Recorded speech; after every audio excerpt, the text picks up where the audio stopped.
Welcome to chemistry by নজ। আজকে আমরা stereo chemistry বা স্টেরিও রসায়নের শর্ট সাজেশন নিয়ে এক্সপ্লেন করবো। তো স্টেরিও কেমিস্ট্রি হলো থার্ড ইয়ারের একটা জটিল সাবজেক্ট। তো এইখানে আমরা যে সাজেশন নিয়ে কথা বলবো, আশা করি এই সাজেশনটা কমপ্লিট করতে পারলে তোমরা অ্যাটলিস্ট 60% প্লাস বা হয়তো কোশ্চেন সহজ হলে 70 থেকে 80%ও পেতে পারো, ঠিক আছে। But expectation at least 60%। তো দেখো এখানে ক বিভাগের জন্য যে লিস্ট করে দেওয়া হয়েছে, তোমরা এই কোশ্চেনগুলো খুব গুরুত্ব দিয়ে পড়বা। ক বিভাগের কোশ্চেন ভালো না হলে কিন্তু এক্সামে ভালো মার্কস আসে না। এই জন্য চেষ্টা করবা ক বিভাগের কোনো কোশ্চেন এখান থেকে বাদ না দেওয়ার, ঠিক আছে।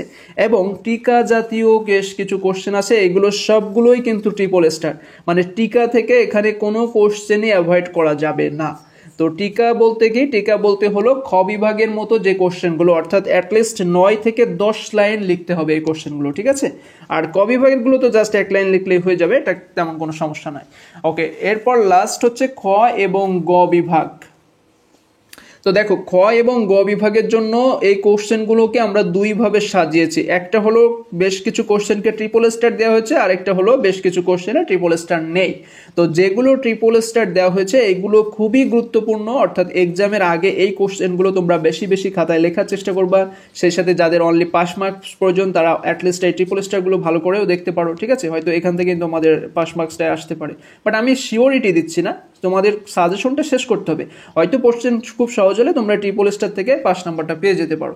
তো এখানে যে কোশ্চেনগুলো এমনভাবে সাজানো হয়েছে, দেখো যে ক এবং খ এর ভিতর থেকে একটা কোশ্চেন কমন থাকতে পারে। ওকে, মানে এখানে যে কনফিগারেশনের আরএস নামকরণের যে বিস্তারিত আলোচনা করতে বলছে, হয় এটা থাকতে পারে, না হয় আরএস এর আন্তঃরূপান্তরটা থাকতে পারে। অর্থাৎ ক খর ভিতরে একটা কোশ্চেন তোমাদের কমন দিতে পারে। ঠিক একইভাবে দেখো 3 নাম্বার কোশ্চেনটা খেয়াল করো, এখানে কার্বোহাইড্রেট গ্লুকোজের কনফার্মেশন আছে ক দাগে, আর খ দাগে আছে কি গ্লাইকোসাইডের কনফার্মেশন। এখন দুইটা কনফার্মেশন থেকে যে কোনো একটা দিলেও দিতে পারে। এরপর দেখো আমরা একইভাবে এরকম বেশ কিছু কোশ্চেন আমি এক্সপ্লেন করছি যেগুলোতে তোমাদের আসার সম্ভাবনা আছে। এই যে দেখো 8 নম্বরের কোশ্চেনটা খেয়াল করো, এখানে 3টা কোশ্চেন অ্যাটাচ করা হয়েছে। এর মানে এই 3টা থেকে একটা কোশ্চেন তোমাদের শিওর দিবে, ঠিক আছে। অর্থাৎ যে চাক্রিক অ্যালকেন বা সাইক্লোহেক্সেনের সুস্থিত কনফার্মেশনগুলো লেখো।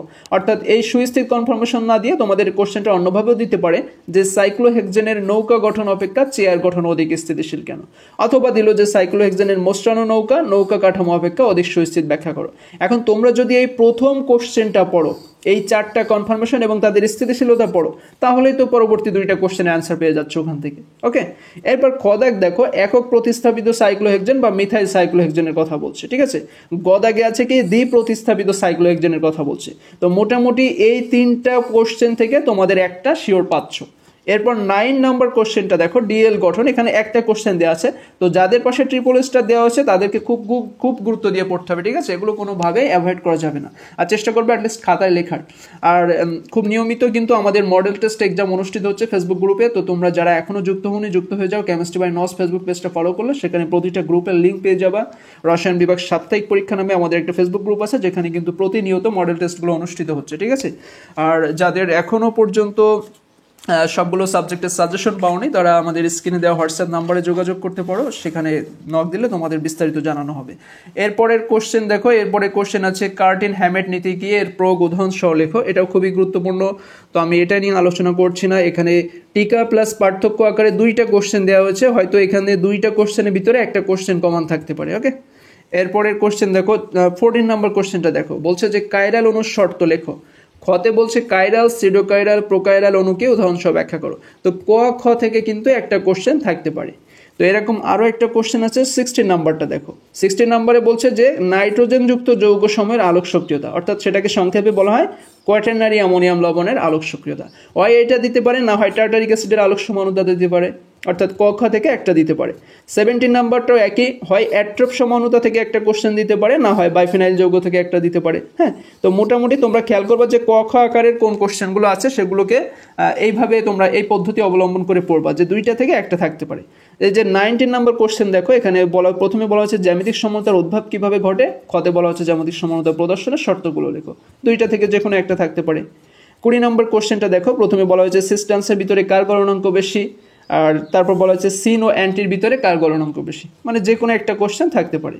একইভাবে 21 নম্বরে বলা হয়েছে যে নামকরণ পদ্ধতি আলোচনা করো। দেখো নামকরণ পদ্ধতি থেকে কিন্তু শিওর একটা থাকবে, ঠিক আছে। সিস্টেন্স নামকরণ আছে, ইজেট নামকরণ আছে, সিন অ্যান্টি নীতি আছে, তো তিনটা থেকে যে কোনো একটা থাকবে। এখন কোশ্চেনগুলো যে শুধু এইভাবে থাকবে এমন না, যে শুধু বলবে যে ইজেট নামকরণ ব্যাখ্যা করো, না, বেশ কয়েকটা যৌগ দিয়ে বলবে যে এই যৌগের ইজেট সমানতা কিংবা সিস্টেন্স সমানতা দেখাও। এজন্য তোমাদের এই নামকরণ পদ্ধতি সহ উদাহরণগুলো একটু দেখতে হবে। এরপর পার্থক্য আকারে থাকতে পারে সিস্টেন্স কিংবা ইজেট, যে কোনো একটা পার্থক্য দিতে পারে। ওকে, তো আমাদের যে এরকম কোশ্চেন আরও একটা আছে 25 নম্বরটা দেখো, বিগলিত চাক্রিক যৌগ বা ডেকালিনের স্টেরিয়ার সমানুতা ব্যাখ্যা করো। ওকে, তো এইভাবে তোমাদের এই ডেকালিন না দিয়ে, ডেকালিনের সমানুতাটা না দিয়ে ডেকালিনের স্থিতিশীলতাও দিতে পারে, যে কোনো একটা কক্ষা থেকে পড়তে পারে। এরপর 26 চলে গেল, 27এও একই দেখো, ওআরডি সিডি কার্ভের প্রয়োগ অথবা তুলনা, যে কোনো একটা কিন্তু দিতে পারে।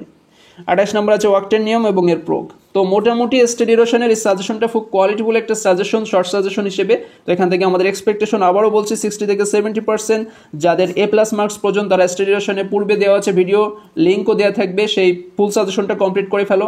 এছাড়াও বিস্তারিত আপডেট এবং সাজেশন সম্পর্কে জানতে আমাদের ফেসবুক পেজটি ফলো করো, কেমিস্ট্রি বাই নজ, এটার লিঙ্কও দেওয়া থাকবে ডিসক্রিপশন বক্সে, চেক করে নিবা।